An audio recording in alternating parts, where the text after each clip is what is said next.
ইরানে শোচনীয় পরাজয়ের মধ্য দিয়ে যেন ঝুড়ির সবগুলো ডিম একসঙ্গে হারালেন নেতানিয়াহু। তার যুদ্ধনীতির কারণে ইসরায়েলের প্রতি যুক্তরাষ্ট্রের নিঃশর্ত সমর্থনের দিন সম্ভবত অবসান হতে চলেছে। নেতানিয়াহুর বৃহত্তর ইসরায়েলের স্বপ্ন ভঙ্গ হয়েছে।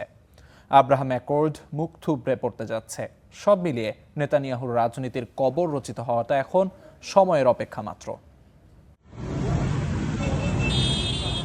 ইরান যুদ্ধে শোচনীয়ভাবে যিনি পরাজিত তিনি নেতানিয়াহু। ইতিহাস এই তথ্যটি যেমন মনে রাখবে, তেমনি ঘৃণার সঙ্গে এটিও মনে রাখবে যে তিনি মধ্যপ্রাচ্যকে রক্তপাতের দিকে ঠেলে দিতে চেয়েছিলেন। যুদ্ধবিরতি উপেক্ষা করে লেবানন ও গাজায় হত্যাযজ্ঞ, গাজা ও পশ্চিম তীরের ভূমি দখল, লেবানন ও সিরিয়ার বিশাল এলাকা দখল করে বৃহত্তর ইসরায়েল তৈরির ষড়যন্ত্র, ত্রাণবাহী ফ্লোটিলায় বর্বর হামলা, সব ক্ষেত্রেই ইসরায়েলি এই নেতার যে কোনো পদক্ষেপ মানেই আইন বহির্ভূত চরম সহিংসতা।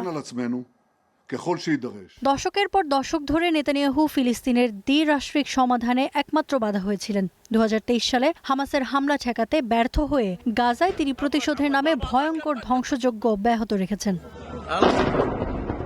ইরানের বিরুদ্ধে যুদ্ধ ছিল তার সেই চরম ও অবৈধ নীতিরই প্রকাশ। যথারীতি ইরানেও তিনি ব্যর্থ, কিন্তু ব্যর্থতার কালিমা গায়ে মাখতে চাননি ট্রাম্প। তাই সহযোদ্ধা নেতানিয়াহুকে উপেক্ষা করেই তিনি ভার্সাই চুক্তিতে নিজের মান রক্ষা করেছেন।